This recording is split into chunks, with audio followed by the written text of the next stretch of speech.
Hello. For those of you that don't know me, I'm Dirk Brown, Faculty Director of the McNair Institute for Entrepreneurism and Free Enterprise at the University of South Carolina. It's my pleasure today to be speaking with Ashley Bell.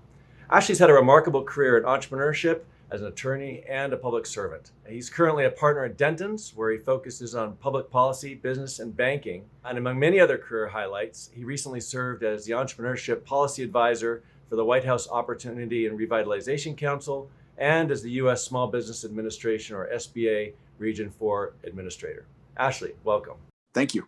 So it's been an interesting time in this country in terms of the types of roles that you've been playing, is particularly when you were serving as Entrepreneurship Policy Advisor and SBA Region 4 Administrator. So to start with, I guess I'll open it up with a simple question. Is there any overall advice that you would have for college students today in terms of being an entrepreneur? Well, I think that's a great question. I think that, if I had to do it over again, and I actually started my first business while I was in school, and I was a third year law student at University of Georgia. And I can tell you that I didn't know what I didn't know. And I felt very strongly about my want to start a business. I felt very strongly about the want to start it in a community that I cared about. And I had access to capital from having good friends who extended me that line of credit. But at the same time, I wish I had known what the SBA had to offer. I would say that I would probably be seven figures further down the line had I knew what I know now. And so I think that's just part of it. You have to recognize as a young person that you don't know what you don't know. So how do you solve for that? You got to get people around you who have been there and done that. So pick up some mentors. I know a lot of times young entrepreneurs think like, oh, well, that's how they did it back in the day. It doesn't really apply to now. But some things about business are just fundamentally going to be the same. It's always going to be cheaper and cost effective to keep a customer than get a new one. It's always going to be better to get access to capital with a lower interest rate than a high one. And so, when I work with young entrepreneurs, many times, they're quick to go online and they're quick to run their entire world off their phones. And so they'll go online and get a business loan from some online bank at an interest rate that is sometimes 10 times more than they would have gotten at SBA. One of the number one things I do is we SBA will end up consolidating 5 or 6 online bank loans into one low interest loan to get people out of that. I'm quite interested in what you see in terms of what's going on in the Southeast, and specifically interested in your role in giving advice for underrepresented minorities or people with non-traditional backgrounds who are interested in entrepreneurship. Yeah. When you look at our women business centers that are located right there in Columbia, South Carolina, I just opened one at Benedict College about 3 or 4 months ago, specifically for women who are entrepreneurs who are looking for help. We have veterans opportunity business centers. So if you're a veteran, you can go to those and get entrepreneurship help as a veteran. So I think that all of these tools in these centers can help you realize that if you have a product or a service that the government can use, and that could be school board, that could be city council, it could be a university, then I think you should give us a shot, because we'll clear the way for you to get an opportunity when you might not get it otherwise. And that experience, being able to say you've done work with the federal government, will go a long way in dealing with the private sector. My job is to help advise young people to build up the skills and the talent and the sort of the knowledge necessary to participate in our free enterprise system and build value in this country. So what type of experiences or what type of other skill sets would you advise young people to develop besides, of course, credit, their own personal credit as they try and become entrepreneurs? Well, I think that in the pursuit of credit is a lot, because that's like the end goal, right? Like that's credit is a means to an end, but there's a lot of things that have to happen before that I think you have to be critical about, especially at a young age, especially students. Obviously, your personal credit is critical, but getting access to credit doesn't necessarily mean your credit. You just have to have access to somebody that can give it to you, whether it's a business partner or a bank. And I look at when I started my first business. My first business was started when I was 22, 23. And the first line of credit I had was with a business partner came in and allowed me to have access to that line of credit. So even though I didn't have it, I had a partner that did. And so, I think that one of the biggest things I tell students is that at this stage of your life, your friends are eventually going to turn to colleagues. They're eventually going to turn to partners, the people you call for help. And I think that learning that network is important right now, being intentional about making sure that during your college experience that you meet new people, that you expose yourself to associations and organizations of like-minded business people, and to learn. Because I didn't know what the SBA did when I was starting my business. I'll be the first to tell you, had I known then what I know now, I probably would be plus 7 figures in my life. Yeah. Remember we talked about mistakes cost you money? Yeah. Not knowing what SBA does or did cost me a lot of money. And it's costing people every day because they don't understand what they bring to the table. And let me just talk about that briefly, because I think that the two things I want to say what the Small Business Administration can do for you, the biggest is counseling for small businesses. So you don't have to go it alone. They have people that the federal government has paid through your tax dollars who can help counsel you along the way. Sector specific counseling. So take it. Also, the access to capital piece. I remember my first nonprofit microlender we created during my time as regional administrator was in South Carolina and Beaufort.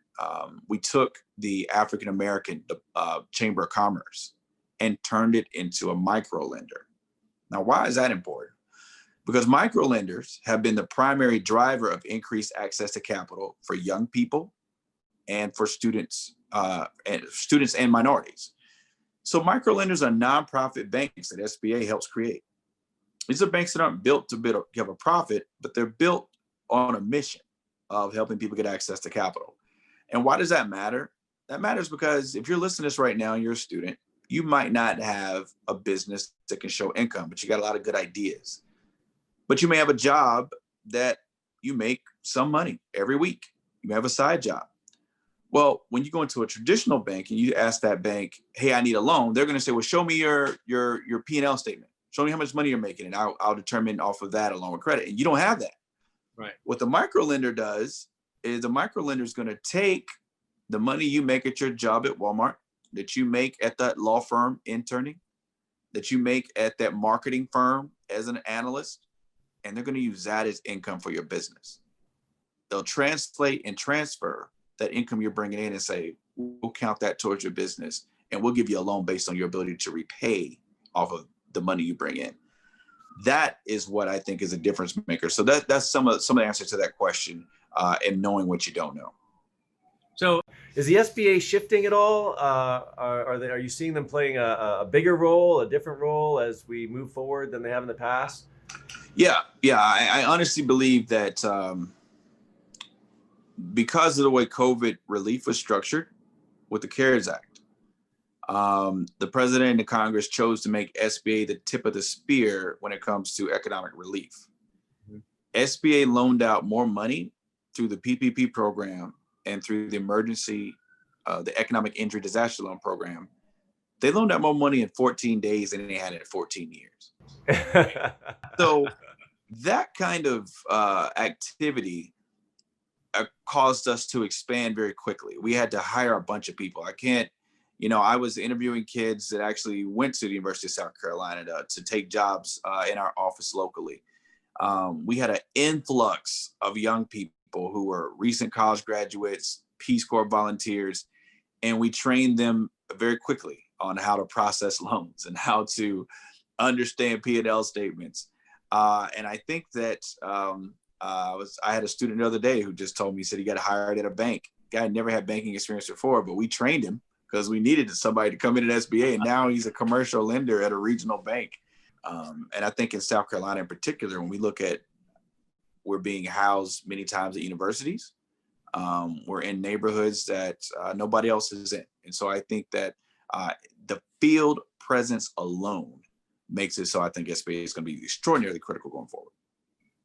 What other best practices or organizations are important as we as a community try and build our knowledge economy? I think that the biggest thing is to continue your investments in your incubator spaces. I think those are critical. At your university and down the street at schools like Benedict College that has an incubator. I think that those incubators are so critical because they do a couple of things. They, one, give people a place to be without going directly into the real estate market looking for a storefront, right?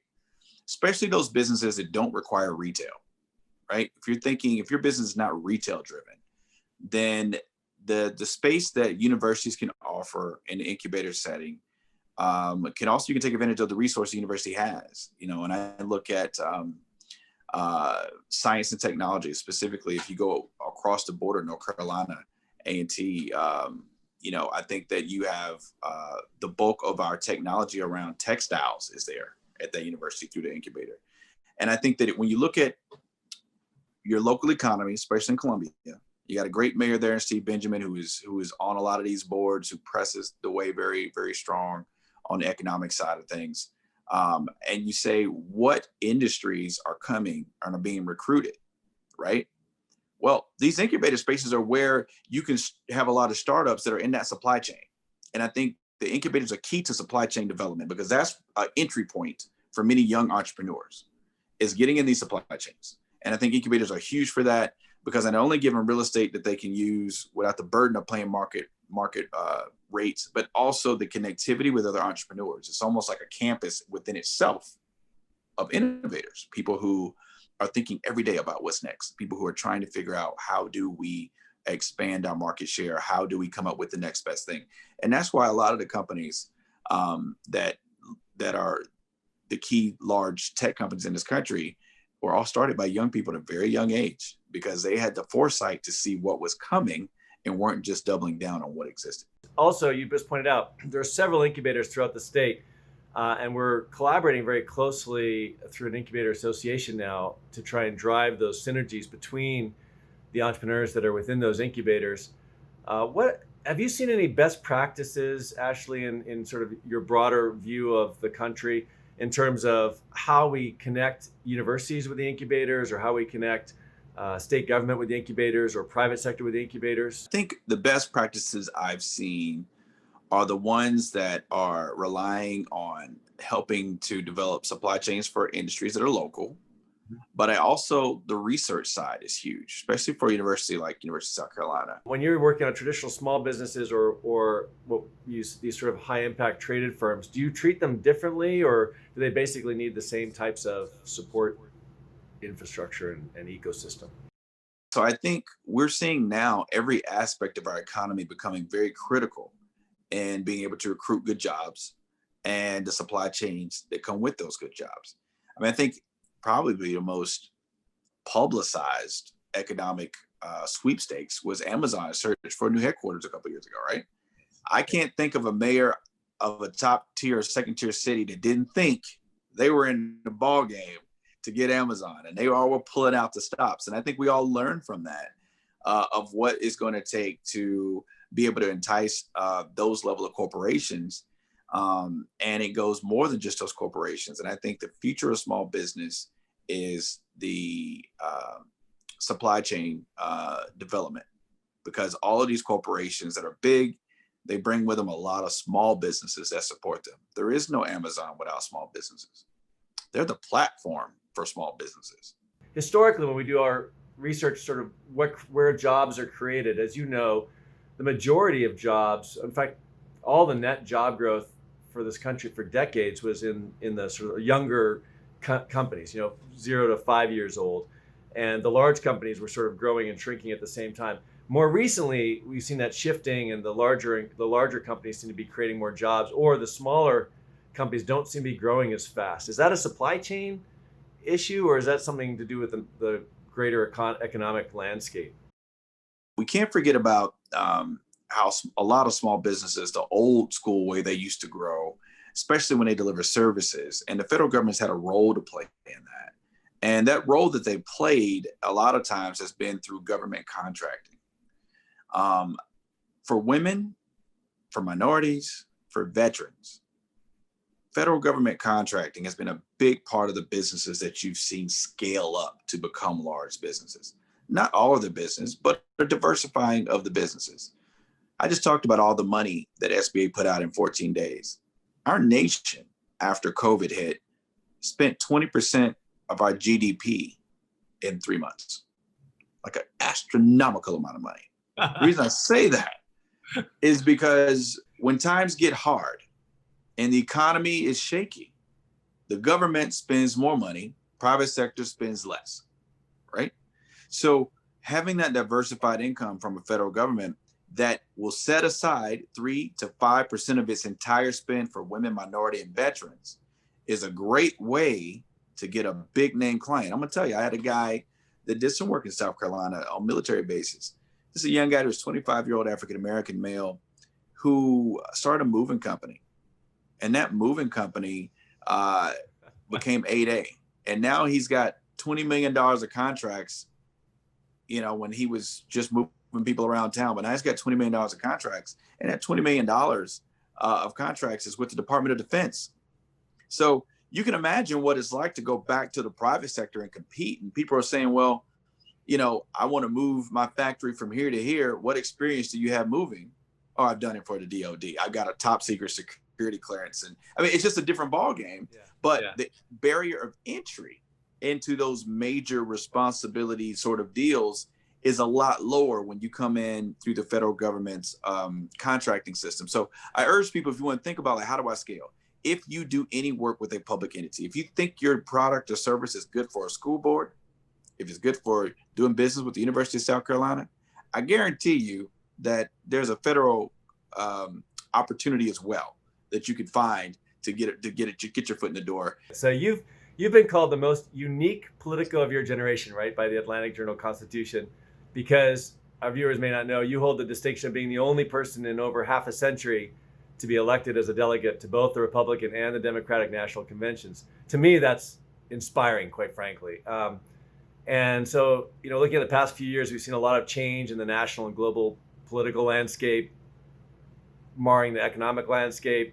It sort of impacts how the various countries in the world have reacted to the pandemic. So it's been a crazy world for the last several years. Just for you personally, what's keeping you up at night that worries you, or what are you most excited about in terms of the landscape today? As we recover, I want to make sure, one, that the housing market is so critical to everything that we have, right? It doesn't matter what you're doing during the day if you have nowhere to lay your head at night. I worry about what happens to the housing market next quarter. The moratorium on evictions. We can't have millions of people without homes, or that will have a cascading effect across our economy. So I worry about that. But I also worry about small businesses having access to the capital they need to adjust. Many of them have the ideas and a good strategy on how to adjust their businesses to survive COVID and thrive after it. But they got to have the resources to do so. And I'm afraid that the credit crunch, a lot of banks are not lending out credit right now, extending credit, because they want to hoard their cash just in case something, the economy doesn't recover as strongly. So the government's going to need to step in, and they're going to need to make sure that small business owners have access to credit that they need to adjust and survive. And we've seen some pilots. We saw the federal government do some pilots in the last part of the year. They had a loan called Carl Community Advantage Recovery Loan that I hope becomes permanent in the next couple months, or something like it, because people need access to cash quickly, and they don't need to be penalized for not making money during the pandemic. Right. So if they can get access to capital, I'll bet on the American entrepreneur any day of the week that they'll figure it out. But they gotta have, like I said, credit's like water. You gotta have it to grow. That's great. Great words, Ashley. So any other final comments before we wrap up our discussion here today? Well, I just wanted to the students and the young entrepreneurs that are out there, join a chamber, join an association. Don't try to do this alone. There's no reason for you to. There's a lot of good groups out there that'll support you. And I think that, every smart business person you can meet will help you take some of those things off that list of things that you don't know. No mistake is free. They all cost you money. Let's save you some money by getting in touch with some people that can help you. So thank you so much, Dirk. This has been fantastic. And if you ever need me, you know where to find me. Thank you, Ashley. Great to talk to you. You too.